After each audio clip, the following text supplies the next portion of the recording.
permettrai de saluer, bien mon avis, mon ami Serge Kovnactor, et plus particulièrement le professeur Schreiby, qui a eu l'aimabilité de me convier à cette séance ce soir concernant plus particulièrement donc, les dissections aiguës de l'aorte.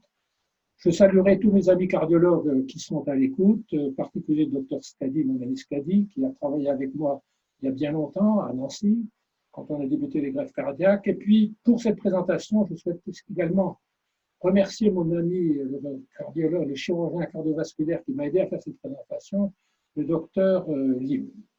Alors, la dissection aiguë de l'aorte, et plus particulièrement de l'aorte ascendante, est une pathologie aiguë, c'est une urgence cardiovasculaire, c'est une urgence cardiovasculaire vitale qui engage le pronostic du patient, c'est une urgence cardiovasculaire dans laquelle vous, les cardiologues, êtes en première ligne, car c'est à partir de votre expertise dans le domaine du diagnostic que le pronostic vital du patient. Je rappelle que les dissections aiguës de l'aorte sont beaucoup plus fréquentes qu'on ne l'imagine, et je rappelle également à ce stade de la présentation qu'une dissection aiguë de l'aorte non opérée conduit les patients à un taux de mortalité de 50 à 60% à la 24e heure.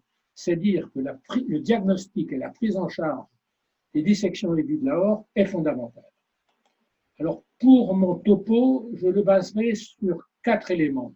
Des généralités pour rappeler ce qu'il faut comprendre et attendre dans la pathologie aiguë de l'aorte, le contexte clinique et diagnostique, et c'est là où les cardiologues vont jouer un rôle majeur, la prise en charge chirurgicale avec ses spécificités, et enfin, je remettrai en perspective le rôle du cardiologue à chacune des étapes qui peut conduire et qui conduit à une dissection aiguë de l'aorte.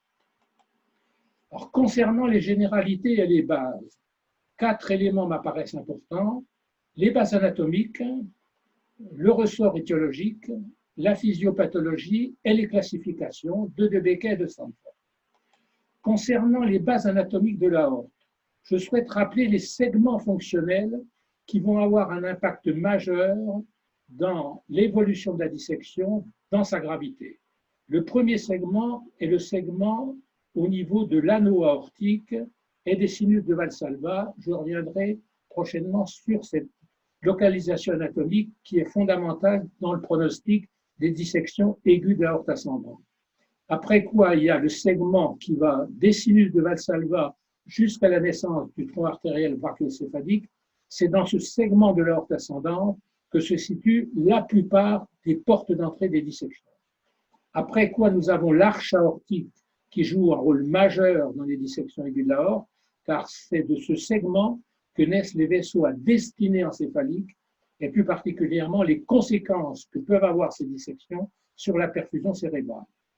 Et enfin, le segment de l'aorte thoracique descendante qui est impliqué également dans les dissections, car vous n'êtes pas sans savoir qu'une partie des collatérales de cette aorte, les artères intercostales, donne naissance à l'artère d'Adamkiewicz qui bascule la moelle épinière.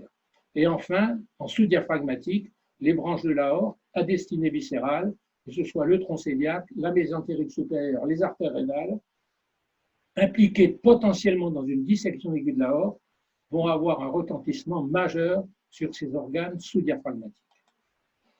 Au niveau du culot aortique, je souhaite rappeler 3 éléments essentiels. Le premier, ce sont les valves aortiques, les sigmoïdes aortiques qui s'insèrent sur l'anneau aortique et qui remontent leur insertion dans les sinus de Valsalva. Le deuxième point, ce sont les sinus de Valsalva par eux-mêmes, qui sont la partie de l'aorte la plus dilatée, et vous en comprendrez la raison dans la physiopathologie mécanistique des dissections. Et enfin, l'origine des artères coronaires, la coronaire droite et la coronaire gauche, qui peuvent être impliquées dans une dissection de l'aorte avec leur cortège symptomatique et pronostique. Concernant la physiopathologie de la dissection aortique, un point essentiel, c'est la porte d'entrée. La porte d'entrée, c'est une rupture de l'intima au niveau d'une média fragilisée qui va en fait ouvrir la porte au chenal, au faux chenal. Ce faux chenal va avoir des conséquences dans son extension vers les branches collatérales de l'aorte, quel que soit leur niveau, pouvant aboutir à une occlusion par le faux chenal ou éventuellement un phénomène thrombotique par la déchirure des membranes et des thrombus qui peuvent naître de cette situation et de cette destruction de la paroi aortique. Reprenons les mécanismes de la porte d'entrée. La porte d'entrée se situe en face d'une zone de la média qui est en général une zone fragilisée. Je rappelle que c'est plus particulièrement au niveau de l'aorte ascendante. Après que cette porte d'entrée ait été, entre guillemets, induite lors d'une poussée hypertensive, le faux chenal va se constituer. Et le faux chenal va évoluer dans deux directions. D'une part, de façon rétrograde vers la valve aortique, avec probablement, et dans beaucoup de cas, la présence d'une insuffisance aortique. Ça peut aboutir, comme on l'a vu précédemment, à une occlusion coronaire ou à un épanchement péricardique par suffusion. À l'opposé, la dissection peut arriver et aller dans le sens antérograde avec un faux chenal qui peut compromettre la vascularisation des troncs supraortiques avec des symptômes neurologiques centraux ou éventuellement à l'étage thoracique et thoraco-abdominal par extension de cette dissection au niveau de ces branches avec des signes cliniques rattachés à une malperfusion de ces branches collatérales de l'aorte à l'échelle thoracique et abdominale. Vous avez ici une paroi aortique disséquée lors d'une intervention sur l'aorte ascendante. Vous voyez que le chenal externe, cette partie qui est faite de l'adventice et d'une partie de la média, est quasiment pellucide. Et vous pouvez très bien comprendre que, bien évidemment, après une déchirure de l'aorte, après, entre guillemets, la création d'un faux chenal, la moindre poussée hypertensive va aboutir à une rupture de cette membrane externe, aboutissant au décès du patient. Vous avez ici une image, une photographie d'un malade qui était opéré, qui avait une dissection de l'aorte ascendante au niveau du culot aortique. Alors, vous reconnaissez ici les deux membranes de la dissection, le faux chenal qui est situé entre la membrane de l'intima et d'une partie de la média et la membrane externe qui est l'adventice et une partie de la média. Vous voyez par exemple que là, vous avez un ostia coronaire qui est désinséré de la paroi aortique et on devine ici, entre guillemets, une rupture de cusp aortique. Donc vous voyez que ce faux chenal qui atteint le culot aortique va être responsable d'une insuffisance aortique et d'une déchirure coronaire avec des signes cliniques qu'il faudra savoir rechercher et interpréter dans ce contexte. Un point quasiment de physique. La tension pariétale, vous l'avez tous appelé, répond en fait à la loi de Poiseuille qui tout simplement fait que cette tension pariétale qui va mettre en tension la paroi de l'aorte est la résultante de la pression intracavitaire, autrement dit la tension artérielle, multipliée par le rayon. Donc, les deux facteurs se combinent, la pression artérielle lors des poussées hypertensives, une aorte dilatée va conduire inexorablement à une tension pariétale excessive, favorisant les ruptures. Ici, vous avez une image qui est dans un cadre étiologique, une maladie de Marfan chez une jeune personne. Vous voyez ce culot aortique très dilaté, ça c'est ce qu'on voit dans les maladies de Marfan évoluer, et plus particulièrement aussi dans les maladies du collagène, avec un risque d'évolutivité majeure, surtout lorsque le diamètre dépasse 45 mm. Et là encore, les cardiologues que vous êtes, vous allez avoir un rôle à jouer très important, en particulier dans la phase de suivi de ce type de pathologie. Les dissections aiguës de l'aorte se classifient en fait en deux grands types.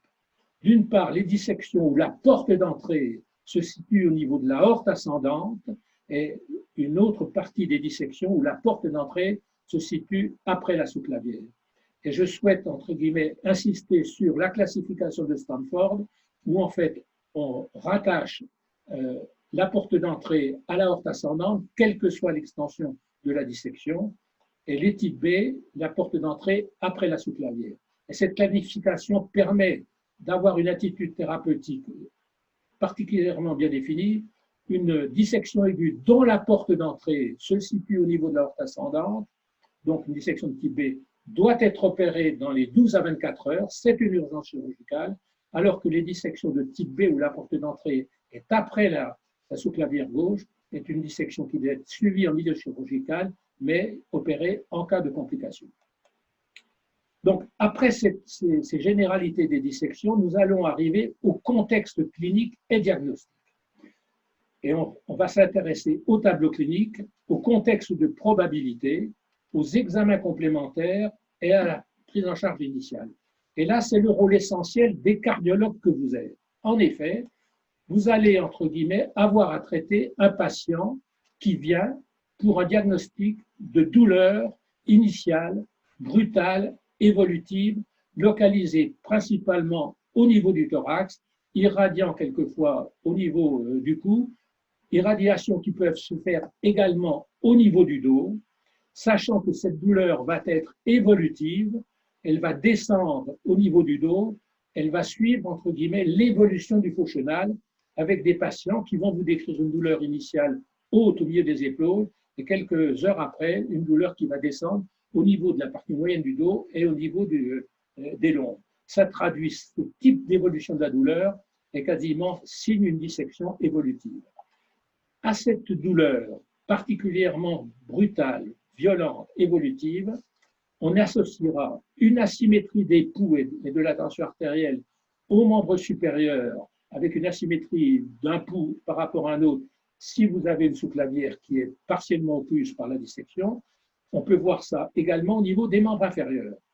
On recherchera un souffle d'insuffisance aortique qui n'était pas connu auparavant, traduisant en fait une rupture de Kuss ou une bascule de Kuss dans le cadre d'une dissection qui va se situer au niveau de la racine aortique.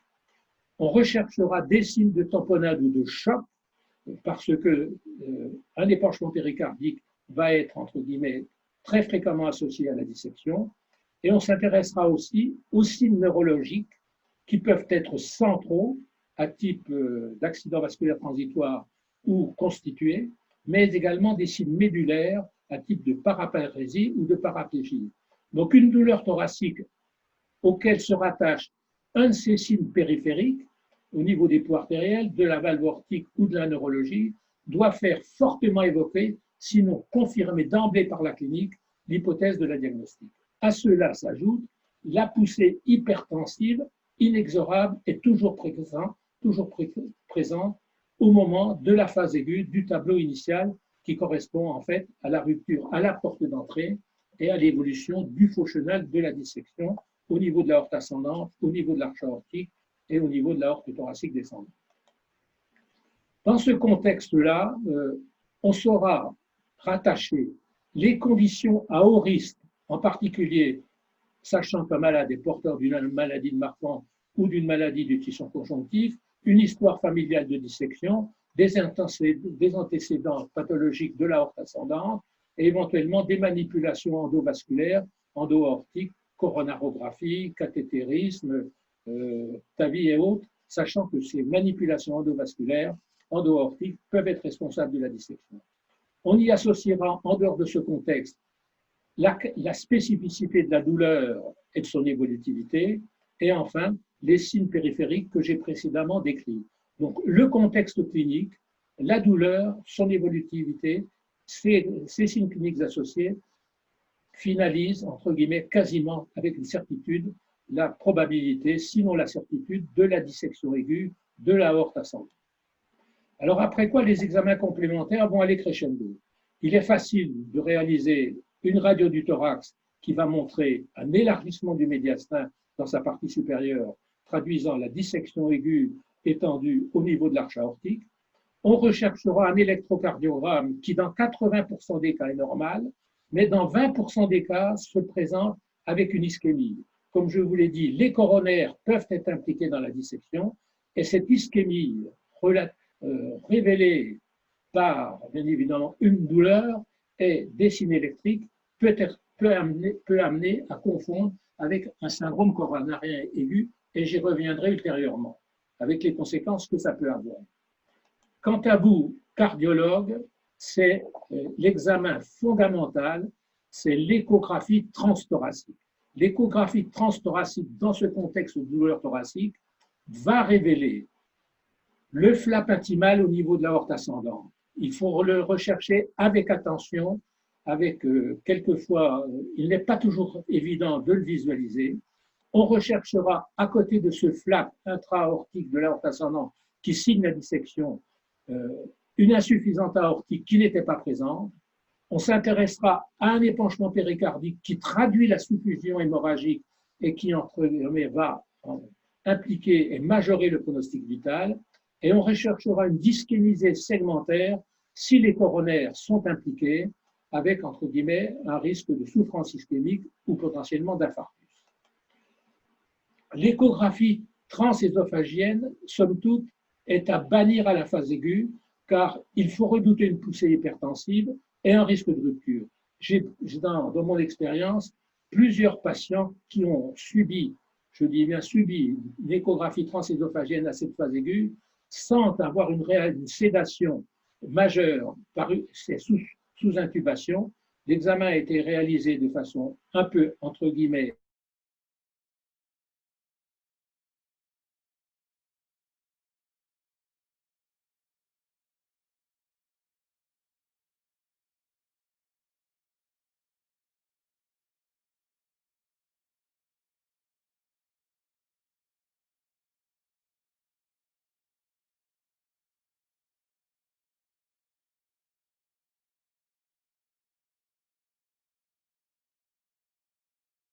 de la dissection, c'est le double chenal au niveau de l'aorte ascendante. J'ai mis ici une image d'IRM. L'IRM est très difficile à obtenir dans le contexte d'urgence et n'apporte pas, entre guillemets, la même qualité diagnostique que l'angioscanner thoracique qui, lui, est l'élément fondamental associé à l'échographie transthoracique. Cette échographie, cet angioscanner thoraco-abdominal doit être réalisée avec un certain nombre de prérequis techniques. On doit voir les vaisseaux du cou et on doit avoir un angioscanner qui explore l'étage abdominal, vaisseau du cou pour apprécier l'extension potentielle de la dissection au niveau des vaisseaux du cou et angioscanner à l'étage thoraco-abdominal pour rechercher la qualité de la perfusion au niveau des artères viscérales, tronc iliaque, artère mésentérique supérieure, artère rénale, pour savoir si une de ces artères souffre d'une malperfusion. La prise en charge extra-hospitalière représente une urgence chirurgicale. Elle impose un transfert en urgence dans un centre de chirurgie cardiaque. Elle impose ce transfert avec un contrôle tensionnel, une pression artérielle systolique inférieure à 110 mm de mercure, avec l'utilisation de bêta-bloquants et de vasodilatateurs, des morphiniques à visée antalgique pour diminuer bien évidemment la douleur et le risque de poussée hypertensive associé à cette algie. Et surtout le piège, et j'insiste auprès de vous, mes amis cardiologues, c'est le piège du syndrome coronarien aigu dans le cadre d'une dissection, car on risque de charger le malade en anticoagulant et en antiplaquettaire, des fibrinolytiques, et vous savez que ces patients qui sont sous antifibrinolytiques et sous anticoagulants vont être dans une situation de coagulopathie majeure qui ne va pas contre-indiquer la chirurgie parce qu'il faudra les opérer. Les dissections aiguës de l'aorte ascendante doivent être opérées, mais on va avoir des problèmes d'hémostase majeurs en post-opératoire et on risque de perdre le malade de saignement. Donc, le rôle que vous avez à cette phase-là est primordial. Les dissections aiguës de l'aorte concernant la chirurgie et ses spécificités. Alors, il y a un certain nombre de points que je vais souligner afin que vous en compreniez l'impact secondaire dans l'évolutivité post-opératoire. Premièrement, la chirurgie de la dissection obéit à un certain nombre de principes. On doit exclure la porte d'entrée pour cesser d'alimenter le faux chenal. On doit resséquer l'aorte ascendante, qui est une aorte déchirée, comme vous l'avez vu, et qui est inutilisable.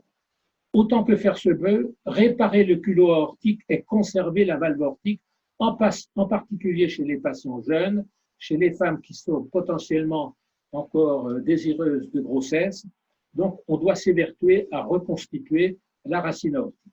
Et enfin, on doit s'évertuer également à exclure le faux chenal après par la mise en place d'une prothèse.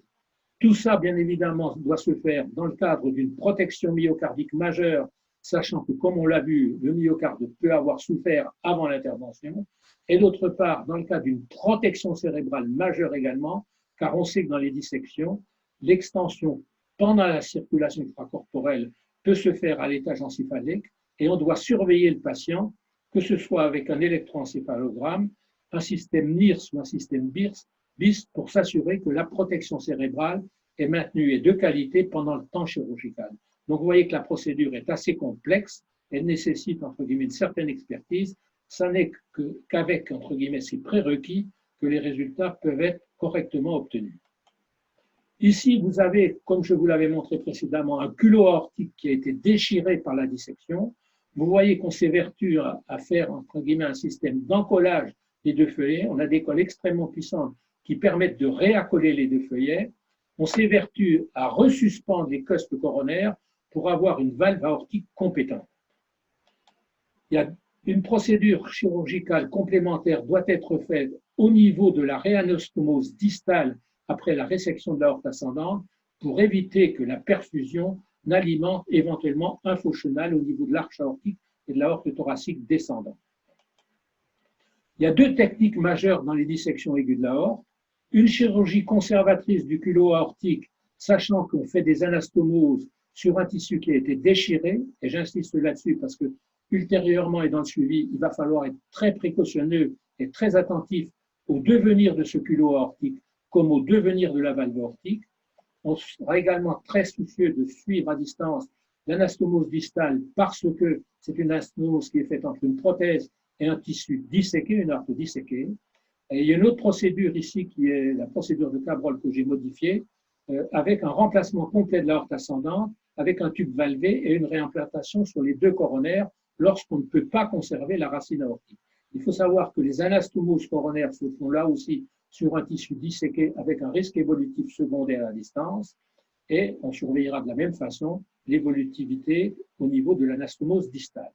Donc vous voyez que ces artifices techniques, que ce soit au niveau de la racine de l'aorte, que ce soit au niveau des coronaires, au niveau de l'aorte distale, méritent une surveillance parce qu'on va coudre sur des tissus disséqués, déchirés, reconstruits, avec une potentialité d'évolutivité qui va se faire sur les années qui vont suivre en post-opératoire. Alors, le suivi d'une dissection, c'est globalement ça. À l'heure actuelle, on a une mortalité opératoire qui est aux alentours de 15 à 20%. Après cette phase opératoire, suivant que les patients soient non marfans ou marfans, l'évolutivité va se faire progressivement, en particulier en regard du faux chenal distal au niveau de l'arche aortique, au niveau de l'aorte descendante. Cette évolutivité se fait par élargissement progressif du faux chenal, je vous en montrerai une image, avec un risque de rupture, ce qui fait qu'on a une attrition progressive au fil des mois, au fil des années, avec une mortalité à 10 ans qui est environ de 15 à 20% supplémentaire à celle initialement obtenue en périopératoire. Donc le suivi d'une dissection doit être un suivi qui doit être très attentif et là encore, c'est le rôle des cardiologues de suivre ces dissections opérées qui vont être, entre guillemets, extra-hospitalières pendant plusieurs mois ou plusieurs années. Alors, quelle va être la nature du suivi? Alors, d'une part, un suivi au niveau de l'aorte ascendante par échocardiographie régulière pour chercher à côté de l'aorte l'apparition d'un faux chenal, autrement dit, d'un faux anévrisme par déchirure, par rupture secondaire des anastomoses. On recherchera également potentiellement la réapparition d'une fuite aortique. On a le droit dans ces situations, bien évidemment à distance, de faire une ETO parce qu'il y a des tissus fibreux. Et vous avez ici l'angioscanner qui confirme, entre guillemets, la suspicion, parce que l'échographie est difficile à réaliser en post-opératoire, les tissus sont remaniés, ça n'est pas toujours facile d'interprétation, et l'angioscanner vient confirmer la suspicion du diagnostic de faux anévrisme par une opacité associée à l'aorte ascendante, à côté d'elle, située entre l'oreillette gauche et l'oreillette droite. Ces dissections de l'aorte ascendante au niveau du culot aortique vont conduire à la réintervention. Ce sont des réinterventions extrêmement complexes. Il y a des adhérences majeures, que ce soit au niveau de l'aorte, que ce soit au niveau du sternum. Et ce sont des chantiers opératoires, des interventions qui durent 6 à 8 heures, la plupart du temps avec arrêt circulatoire et remplacement partiel de la crosse aortique. Mais néanmoins, ces interventions sont indispensables parce que le faux anévrisme qui évolue au niveau de la racine aortique peut conduire, entre guillemets, à une rupture Et à ce moment-là, en particulier chez les patients jeunes, ce serait dommage de ne pas leur faire bénéficier de la réintervention. Au niveau de l'aorte thoracique descendante, le suivi est nécessaire et rigoureux parce que l'aorte disséquée, l'aorte descendante disséquée, le faux chenal va évoluer progressivement et on a des aortes ascendantes dont le diamètre va grossir progressivement d'année en année pour aboutir à des tailles qui font de 5, 6, 7, 8 mm. Vous avez un exemple ici. Ce faux chenal qui évolue doit être suivi par angioscanographie environ une fois tous les 2 ans. Dès qu'on le voit évoluer, il faut faire un angioscanner tous les ans et l'opérabilité, on regarde l'évolutivité, se fait lorsque le patient atteint une aorte descendante qui atteint environ 60 mm. Vous avez ici un exemple de dissection qui a évolué. Vous voyez ce faux chenal qui est majeur, qui mesure environ 8 cm. Il a été traité par endoprosthèse, c'est la technique qu'on utilise maintenant pour traiter les dissections évolutives au niveau de l'aorte descendante. Je vous passe des artifices techniques, mais sachez que cette dissection évolutive au niveau de l'aorte thoracique descendante peut bénéficier et doit bénéficier de ces techniques d'endoprothèse thoracique. Pour conclure, je vais finir avec 3 diapositives vous concernant plus particulièrement, mes amis cardiologues. Quel est votre rôle dans la prévention? Quel sera votre rôle à la phase aiguë? Et quel sera votre rôle dans le suivi, dans l'évolutivité? Vous voyez que le cardiologue a un rôle majeur dans la pathologie de l'aorte ascendante et dans la dissection. Au niveau de l'aorte ascendante, votre rôle est un rôle de prévention de la dissection. Il est préventif de la dissection par le suivi d'une aorte ascendante dilatée à plus de 40 mm de diamètre. Ceci nécessite une échocardiographie biannuelle à la recherche d'une bicuspidie, car on sait que l'association d'aorte ascendante dilatée et de bicuspidie est à haut risque évolutif. A fortiori, si on se trouve dans un contexte de Marfan, un contexte familial ou de pathologie de l'aorte ascendante précédemment opérée. Et ceci, bien évidemment, doit induire un contrôle strict de la tension artérielle dans le cadre de ces aortes dilatées. Lorsque l'aorte ascendante est dilatée, lorsque le patient présente une bicuspidie avec une aorte ascendante de plus de 45 mm, il y a nécessité de prendre des décisions opératoires. Pour les autres patients, en dehors des bicuspidies, on considère que l'indication opératoire doit être posée chez les patients dont l'aorte ascendante mesure 50 mm. La chirurgie conservatrice doit être privilégiée chez les gens jeunes. On conserve la valve aortique, ça évite de mettre en place des prothèses, en particulier des prothèses mécaniques et les effets des anticoagulants. La mortalité opératoire dans cette chirurgie froide de l'aorte ascendante est une mortalité très basse, environ de 2%. Donc c'est sans commune mesure avec le risque opératoire des dissections qui est de 15 à 20% et le risque d'évolution spontanée qui est de 50% pour la population à la 24e heure. Donc vous voyez que la prévention de la dissection vous revient essentiellement par le suivi de ces aortes ascendantes dilatées avec un suivi par échocardiographie, bien entendu. Au niveau de la phase aiguë, au niveau du moment où le malade fait la rupture, au moment où la dissection s'est faite à partir de la porte d'entrée, bien évidemment, c'est vous qui allez avoir le diagnostic. Dans le cadre d'une douleur thoracique intense et migratoire, dans le cadre de recherches associées d'un contexte qui va vous conduire à évoquer très fortement le diagnostic, bien évidemment, diagnostic de dissection aiguë de l'aorte ascendante. Le maître mot sera la recherche du flap intimal dans l'aorte ascendante par échocardiographie.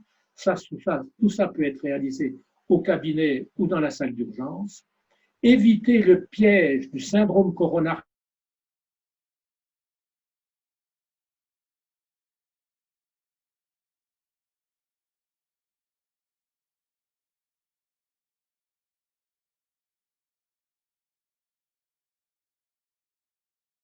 contrôle de la pression artérielle et antalgique.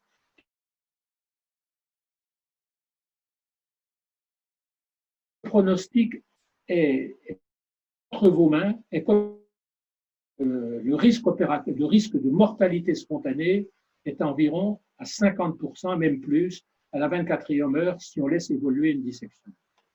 Enfin, après que le malade ait été opéré, vous avez également un rôle dans le suivi des aortes ascendantes disséquées et opérées. Au niveau de l'aorte ascendante, vous devez rechercher au niveau des sinus de Valsalva, en particulier quand on a fait une chirurgie conservatrice, une évolutivité des sinus de Valsalva, un élargissement. Vous devez rechercher l'apparition d'une fuite aortique ou son évolutivité, d'un faux anévrisme qui est un faux anévrisme anastomotique entre la racine de l'aorte et la prothèse de l'aorte ascendante, et ceci est réalisé par une écho transthoracique ou une ETO biannuelle en cas de suspicion.